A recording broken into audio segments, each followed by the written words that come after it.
Cost of living is picking up at a rate higher than the increase in incomes. So that is putting consumers under some pressure.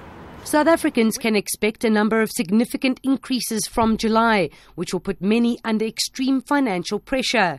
Ratepayers will be paying more for electricity, water and sanitation services and can expect another petrol price hike of between 23 and 26 cents per litre.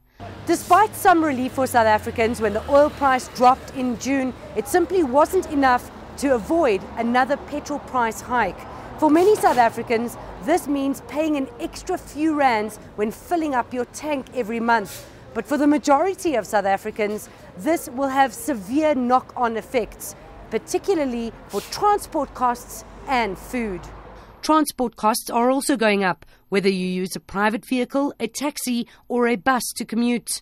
And South Africans are still battling with debt, with many resorting to microlenders or selling their goods just to make ends meet. Speaking of what do people bring in, just about anything really. Anything? Yeah, if there's something that we can buy and sell again, we'll take just about anything. What we're finding the most common is going to be your smaller, high-value items, generally stuff that people will have on them. So what we're finding our biggest numbers will be generally is laptops, cell phones, jewelry, and then going into stuff like TVs, all sorts. I mean, just about anything.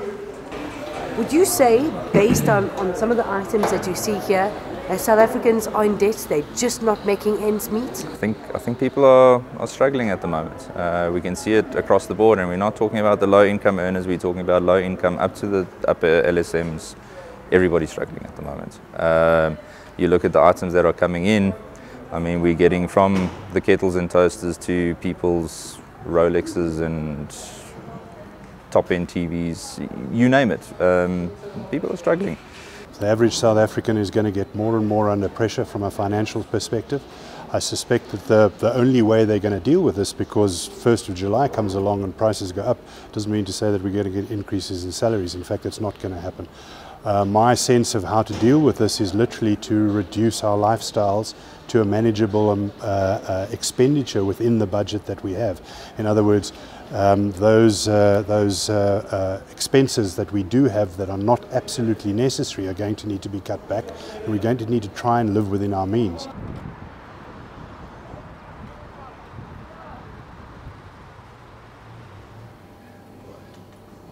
Gia, what are you doing? That's coffee. Yes, coffee. How much did you pay for that?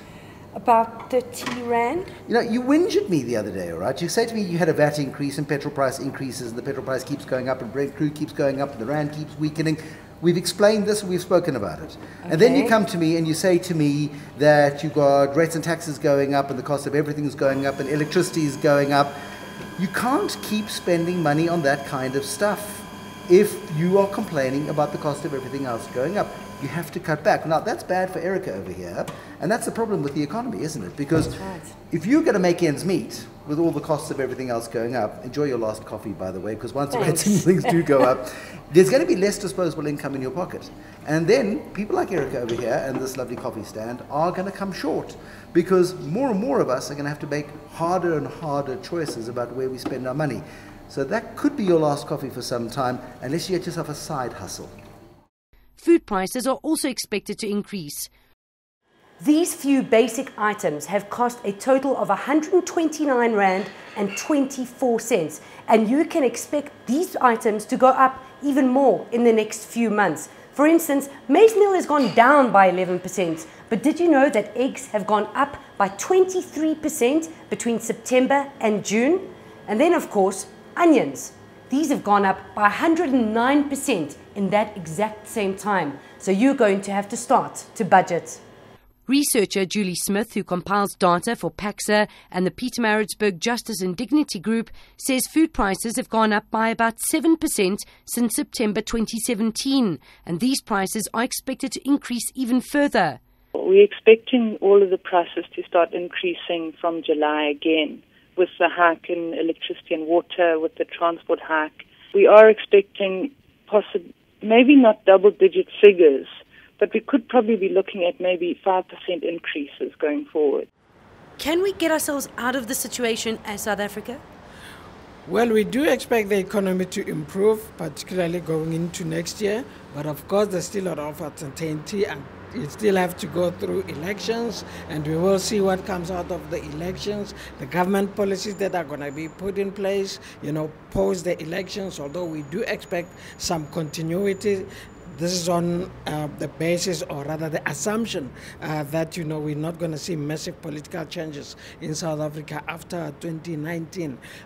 But what really needs to happen to get this economy going, we need to, for instance, sort out the troubles in the public sector, particularly the state-owned enterprises. They've got to work better. We need efficiency there. They've got to contribute to development in South Africa. And of course, the private sector will be encouraged by a better economic environment. Business confidence is still low. Investment, particularly by the private sector, is still under some pressure. So we need to see that pickup for the economy to start accelerating. And that acceleration, hopefully, will be coupled with increasing jobs and a faster pickup in incomes, because that's very important, consumer incomes. Consumers have been urged to cut back on spending and manage their debt in the next few months as the cost of living increases.